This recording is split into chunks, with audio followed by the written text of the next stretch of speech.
Right now, a person is in custody in Monona after heavy police presence Saturday afternoon. What we know so far. Also, the nation says goodbye to former President Jimmy Carter. How the country plans to honor his memory. Plus, the Dane County Winter Market opened up earlier today. We'll take you there and show you what's up for 2025. Good evening and thank you for joining us tonight. I'm Jalen Banks. Crews respond to a large brush fire near Capitol Springs State Recreation Area Saturday afternoon. According to a Facebook post by the Monona Fire Department, crews were near the railroad tracks south of Walmart. The Monona Fire Department were at the 2300 block of Colgus Road trying to put out the fire. The first call came just before 1 p.m. The fire, fortunately, is now contained. An incident caused a police investigation to occur at the 1200 block of Broadway Street and Cops Avenue in Monona on Saturday. Monona police received a call just before 2 p.m. to an apartment complex. An officer saw a subject sitting outside with a handgun pointed to his head at a BP gas station on Broadway. The subject was taken into custody just before 3 p.m. and an ambulance was requested, and trained officers continued dialogue with the subject. It is believed that the subject is also a suspect involved in a domestic disturbance that took place nearby. Now, these two stories in Monona were received to our viewers first through our Channel 3000 News app. To keep up with the latest breaking news, updates, sports, and more, as well as anything streaming, just download our Channel 3000 News app on any app store of your choosing. Now let's get a look at your first warn forecast with meteorologist Blaze Keller, who joins us from the weather patio. Blaze, first off, how does it feel out there? A little bit cold, to say the least. You know, we're still underneath kind of this Canadian Arctic air, if you will. But there is some good news. It is starting to maybe be on the end of that stretch. It looks like maybe towards the middle of January, we start to get some relief from these cooler than average temperatures. Single digits, Black River Falls, Viroqua, we're both at 9 degrees, 10 in Juneau, 12 in Watertown, 13 in Madison. We're at 14 in Sauk City, as well as in Waunakee, 17 in Edgerton. We're all going to slip into those single digits tonight. Some of us closer to 0 further north, and some of our wind chills may dip a few degrees below 0 as we go into your Sunday. But we're going to turn our attention to maybe some flurries starting later Sunday afternoon, overnight into Monday. We're also expecting some lake effect snow to impact communities closer to the Lake Michigan shoreline, not really here in the News 3 Now coverage area. You can see our future track snow really keeps a lot of that more measurable snow, even east of, say, Waukesha County as well as Walworth County. So we aren't anticipating a lot further into central and even western Wisconsin, maybe just a dusting to a few tenths of an inch at best. That's also further east where we find maybe minor impacts from this winter storm passing through the Midwest as we go Sunday into Monday. So is there any snow in the forecast? We're going to take a look at maybe some chances after Monday, as well as talk about when we will start to feel some relief from these cooler than normal temperatures. That's coming up in later on in this half hour. All right, sounds good, Blaze. We'll see you then. The Dane County Winter Farmers Market opened up in Madison earlier today. Our Elia La Liberté shows us what makes this year so unique. Thousands coming out to Garver Feed Mill here in Madison to get a taste of the late winter market. We started the farm in 2021, and this is our first year at the Madison market. Brad Thorpe owns Little Valley Farm with his wife, selling meat, honey, and wool products. He's one of 10 new vendors into the Dane County Farmers Market's late winter market, helping grow the event to 50 stalls. We rented an extra space here in Garver, so there's more room to move around as a customer, and there's more diversity of products because we can fit those 10 extra vendors every week. There's, a waiting list, and we're actually on the waiting list, and they called us and to let us know, hey, there's a spot open, can you be there? Brad says if it wasn't for the extra space, he wouldn't be here. We're grateful for anything we get because obviously this is normally a very slow time for us. So any revenue we can get now is great. And for vendors who've been a part of the market for years, like Mel Dickinson, it's the more the merrier. I'm hoping that the second room does great just for everybody to allow more businesses in and just to have everybody have that extra opportunity. Market attendees are noticing. Really fun, and always glad to see everyone come out and the community to support such a great event. The people know what they want.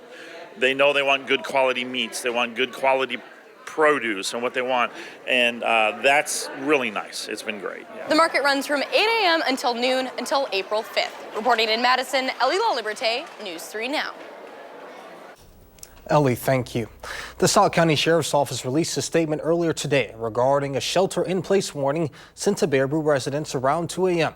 According to the press release, the county's communications center had received a stolen truck report at around 11:25 p.m. on Friday. The truck was located and put to a stop near Colemeyer Road. The driver and the passenger attempted to run away, but the passenger was arrested, police said. The alleged driver left, causing a search to be created.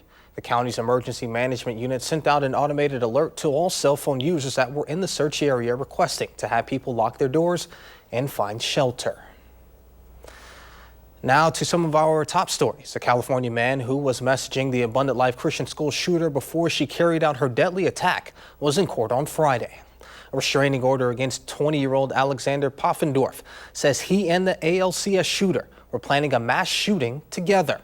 That restraining order does not say where that would have been, other than it would have been at a government building. Under the order, Poffendorf cannot have access to his guns, which is enforced by California's red flag state law.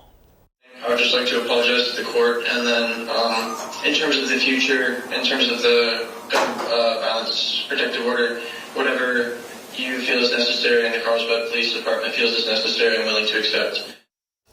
Now, while in court, a detective told the judge that the FBI expects the criminal investigation into Poffendorf to end within 2 to 3 months. Amid the ongoing investigation into the connection between the two, as well as the ALCS shooters, motives, social media accounts believed to belong to the shooter continue to circulate.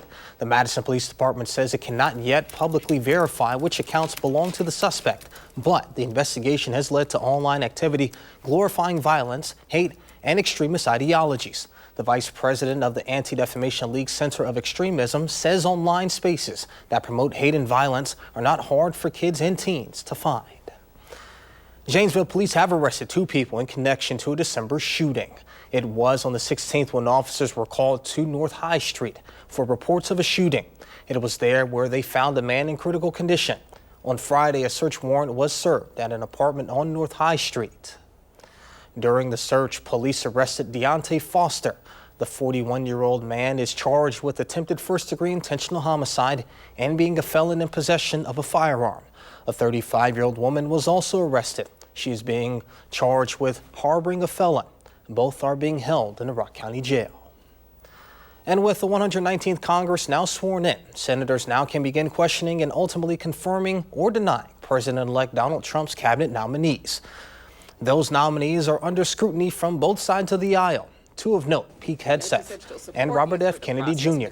Hegseth, who Trump nominated to lead the DOD, has been accused of sexual assault, alcoholism, and misusing funds while working for a conservative veterans group. Trump picked Kennedy for HHS. He's been criticized for his vaccine opinions. After being sworn in, Senator Tammy Baldwin spoke about how she'll vet the nominees. I will give everyone a fair shake and give them due consideration. But I will not compromise if somebody might hurt Wisconsin families, veterans, businesses. I will tell you that there are some controversial picks among the group. Baldwin says the committees within the Senate she sits on will have the chance to host hearings with the nominees. The little town of Plains, Georgia led the nation today as we began 6 days of mourning, honoring, and celebrating Jimmy Carter, the 39th President of the United States. Carter, who died last Sunday at the age of 100, is lying in repose tonight at the Carter Center in Atlanta. The public will be paying respects until Tuesday.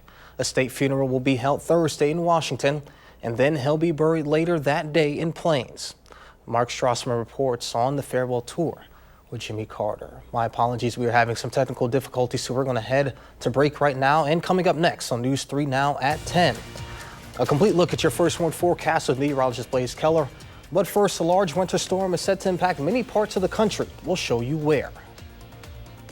And the latest on the attack in New Orleans that led to multiple people dying. That and more after the break.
You're watching News 3 Now at 10.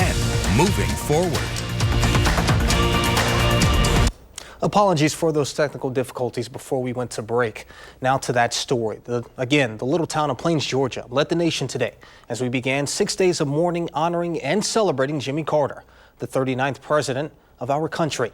Carter, who died last Sunday at the age of 100, is lying in repose tonight at the Carter Center in Atlanta. The public will be paying respects until Tuesday.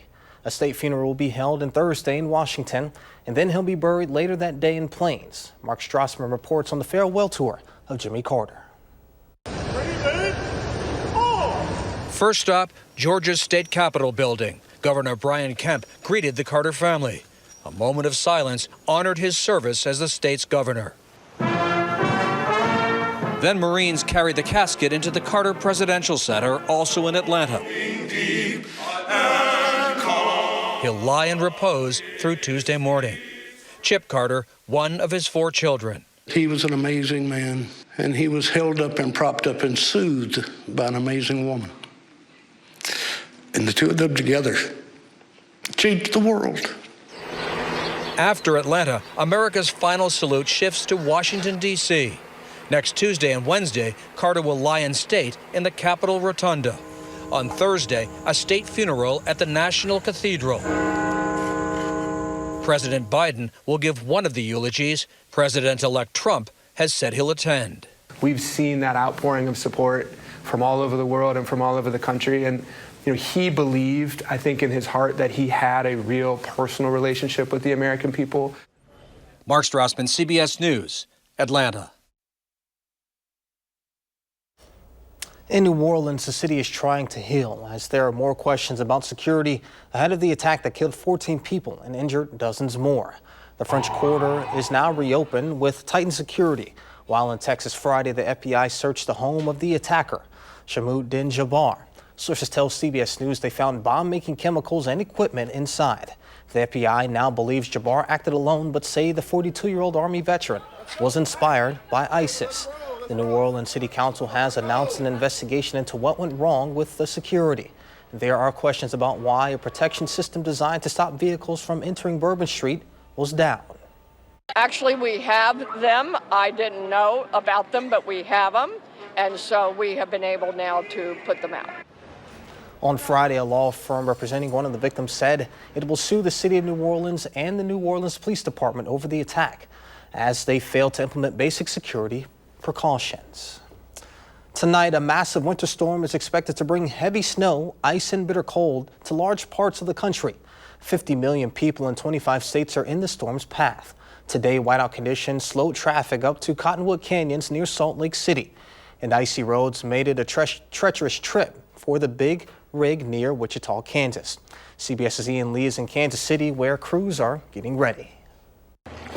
For city manager Brian Platt, battling the snowstorm starts 48 hours before the first flurry.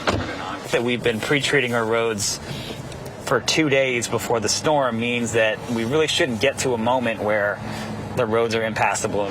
His 300 plows will clear roughly 6,400 lane miles, or equivalent to driving between New York and Los Angeles more than twice.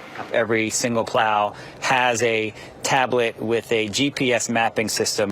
Inside Snow Command, a team monitors their progress. You can also see who's driving, how fast they're driving, kind of where they are in their route and things of that nature. While the technology keeps the trucks on track, the star is the salt this itself. Is our secret weapon. This is a product called Ice Bane. It's magnesium chloride. How does this salt work on the roads? It actually will bind to the snow particles and melt them. That liquid is then much easier to remove from the street. He calls it a secret weapon. You sound pretty confident. We've never been more prepared as a city. We are absolutely ready for this, no matter what's coming.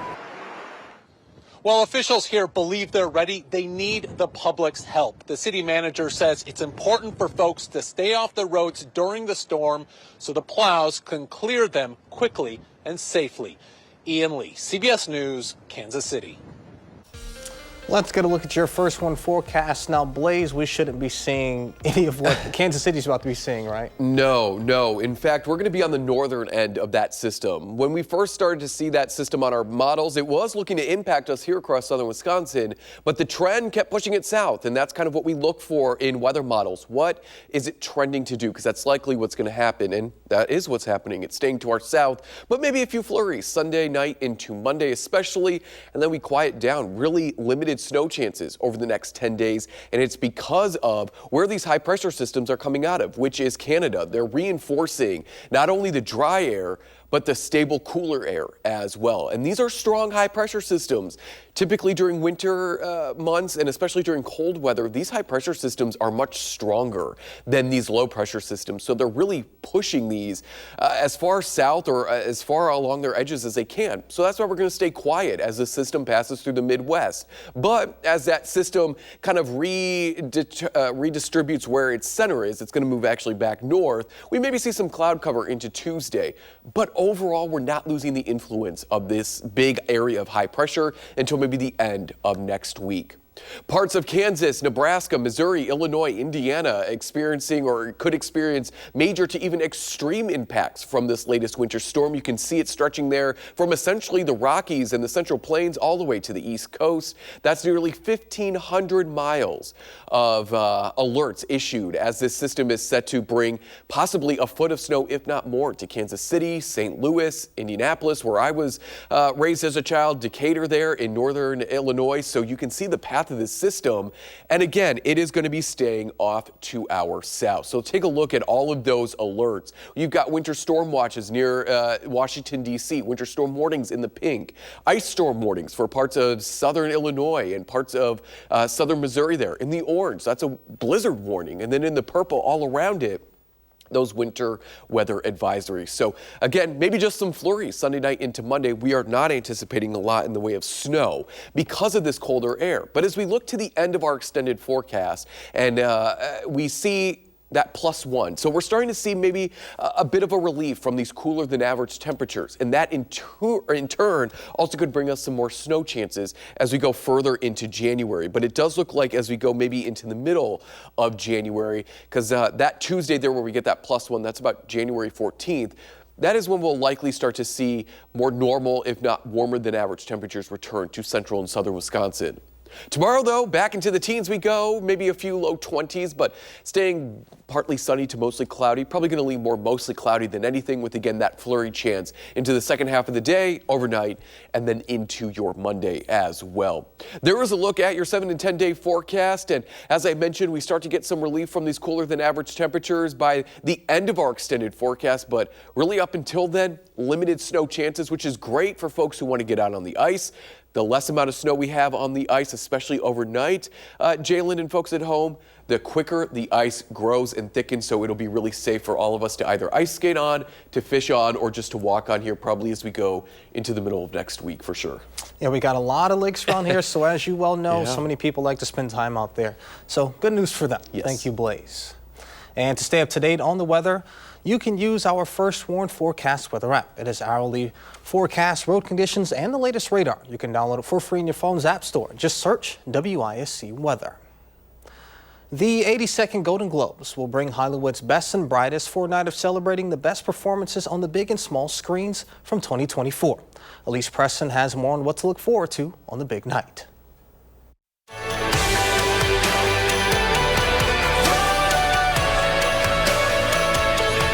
The stage is set for Hollywood's Party of the Year. We're on CBS, which has a show called 60 Minutes because that's the remaining lifespan of many of its viewers. No-holds-barred comedian, actor, and Golden Globe nominee Nikki Glaser is the first woman to solo host the show. I'm known as like a crass kind of dirty comic, but I know where the line is and I don't want to cross it. The Globes is where Oscar momentum is built or lost. The champagne-heavy ceremony is the largest, honoring the best in television and film. Netflix's crime musical, Emilia Perez, is leading the pack among films with 10 nominations. The frontrunner is followed by The Brutalist, Conclave, and Anora. It's a frog marriage, and we're getting in an old... It's French for sleight of hand. On the TV side, The Bear has the most with 5 nominations. I do not walk that way. Only Murders in the Building and Shogun have 4 nominations apiece. The Globe's 2 Lifetime Achievement honors will go to Viola Davis and Ted Danson for their contributions to entertainment and television. Elise Preston, CBS News, Los Angeles.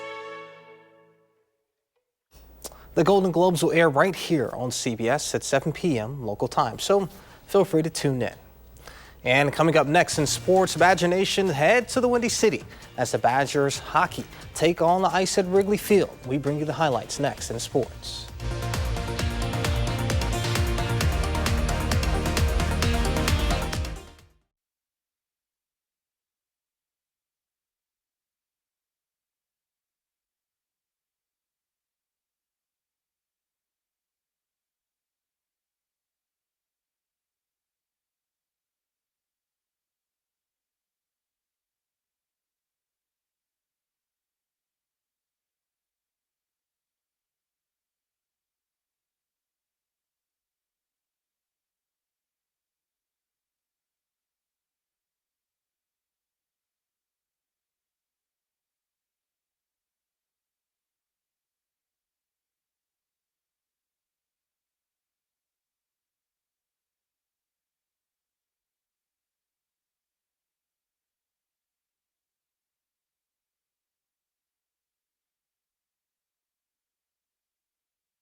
Oftentimes you don't hear these things together, even though there are some similarities.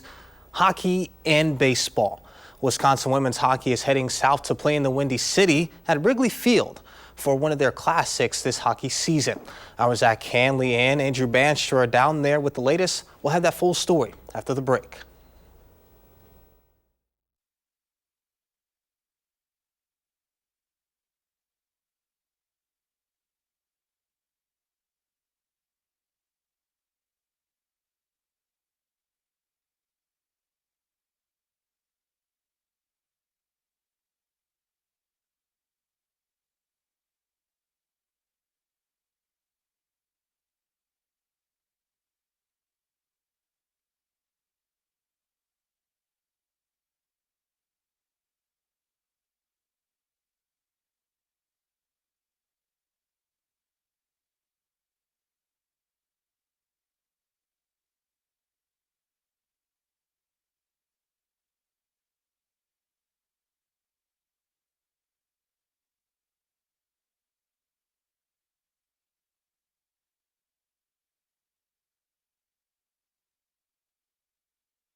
Surreal, super cool, once in a lifetime. It's hockey at Wrigley Field, and this game is something the Badgers have been looking forward to since it was released. Now, Wisconsin skating outdoors for the first time since 2010, taking on Ohio State in a national championship rematch. The Badgers put up 6 on the Buckeyes on Thursday. This one tied at 1 in the first period. Kirsten Sims takes the puck and slides it through to light the lamp, and Wisconsin has a 2-1 lead after one. Third period now, Badgers down 3-2. Lainey Potter sends one at the net, and Kelly Gorbatenko deflects it in to tie this one up. A huge moment for the Illinois native. This one, though, would head to overtime and end in a tie, with Ohio State picking up a point in the shootout. Yeah, I don't think the score is going to be the big takeaway from this. I think just like pre-game, getting to like walk around, see everything, and like just the fun it was to like pick our outfits and everything. Like it was such a cool opportunity for our team. And I think like regardless of how the game was going to go, we were going to come out with a smile, and just we're really honored to be provided this opportunity. It was so special, and I think everyone's probably going to remember this for the rest of their lives. I told the team this morning, I said, this may not happen again. We may never see a women's game at Wrigley again. And so if you happen to be in, the action day, whether you're on the Ohio State side or our side, I mean, it's a good day.